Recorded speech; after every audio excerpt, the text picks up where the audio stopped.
Մենք եկել ենք այստեղ հարգանքի տուրք մատուցի բռնություններին զոհ դարձած մեր հայրենակիցներին, բայց այն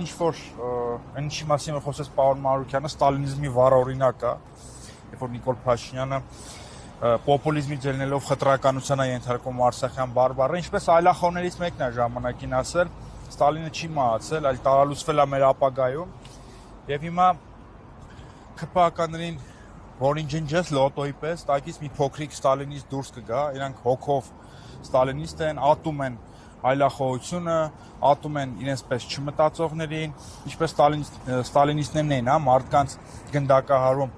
այլախոհության համար, պիտակելով որպես բրիտանական շպիոն, որպես տրոսկիստ, հիմա ով իրենց հետ համաձայն չի Ռուսաստանի շպիոնա, KGB-ի գործակալը, այսինքն Նիկոլ Փաշինյանը, Մարիա Կարապետյանը, մյուսները ջնջում ես մի փոքրիկ ստալինիստա դուրս գալիս։ Հիմա մի փոքր այս հուշարձանի մասին, հուշարձանը բացվել է 2008 թվականին, իսկ 2003 թվականին հունիսի 14-ը բռնադատվածների հիշատակության օր է հռչակված, բայց սա մոռացված եւ անտեսված հուշահամալիր է, քաղաքական գործիչները չեն հիշում այստեղի մասին, սա տարվա մեջ այս հուշարձանը բացվում է մի անգամ, հունիսի 14-ին, որ հարազատները գան այցելեն հարգանքի տուրք մատուցեն եւ խորհրդանշական առումով տարվա մյուս օրերին այս հուշարձանը կողպված է, փոշոտ ու կեղտոտ։ Սա էլ մեր վերաբերմունքը մեր պատմությանը եւ բռնության զոհեր դարձածին, նաեւ պետք է ասել, որ Նիկոլ Փաշինյանի օրոք այս հուշարձանը անհավանական պղծության է ենթարկվել, հուշարձան, որը ըստ էության սրբավայր է, այստեղ իրականացվել է նորաձևության մրցույթ, պետք է շնորհակալ լինենք, որ բիկինիներով նորաձևության մրցույթ չի անցկացվել, եւ Նիկոլ Փաշինյանը ամեն օր խոսում է ինքնիշխանության մասին, բայց երբևէ չի այցելել այս հուշահամալիր։ Քաղաքական գործիչները այստեղ չեն գալիս, մոռացել են այստեղի մասին, բայց ամեն օր խոսում են ինքնիշխանության մասին, բայց չքած ունեն այս կարևոր խորհրդանշական վայրի մասին։ Եվ մենք մեր համոզմունքն է, որ հունիսի 14-ը այս հուշահամալիրը պետք է առանձնահատուկ ուշադրության արժանանա, ստալինիզմը պետք է դատապարտվի եւ նաեւ այստեղ անհրաժեշտ է խոսել սովետական Հայաստանի վերաբերյալ մեր վերաբերմունքի մասին։ Այս թեմայի մասին մենք շատ ենք խոսում, թեման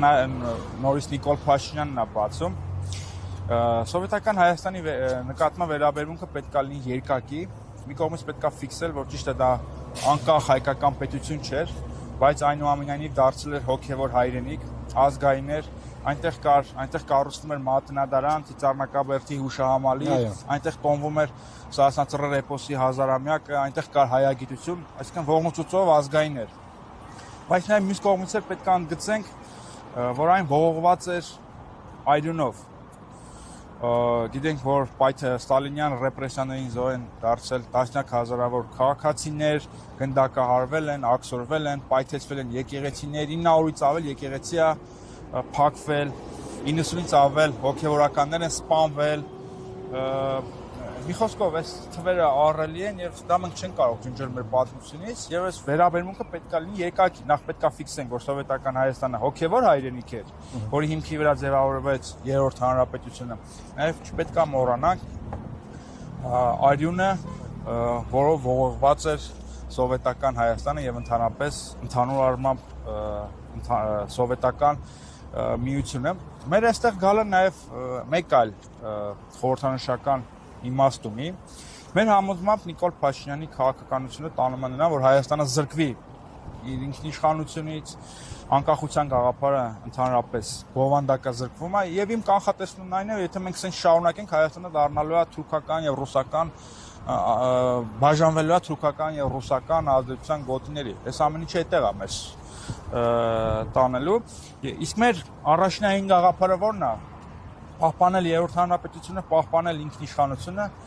որ հայ ժողովրդի խաթրին կպնող չլինի երբևէ։ Եվ մենք եկել ենք այստեղ ասելու, այլևս երբեք հայ ժողովուրդը չպետք է ցեղասպանվի։ Հայկական տարածքները չպետք է հայաթափվեն եւ այլևս երբեք հայ մարդիկ չպետք է աքսորվեն,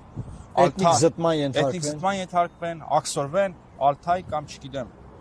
ուր։ Այլևս երբեք հայ ժողովրդի նկատմամբ այդպիսի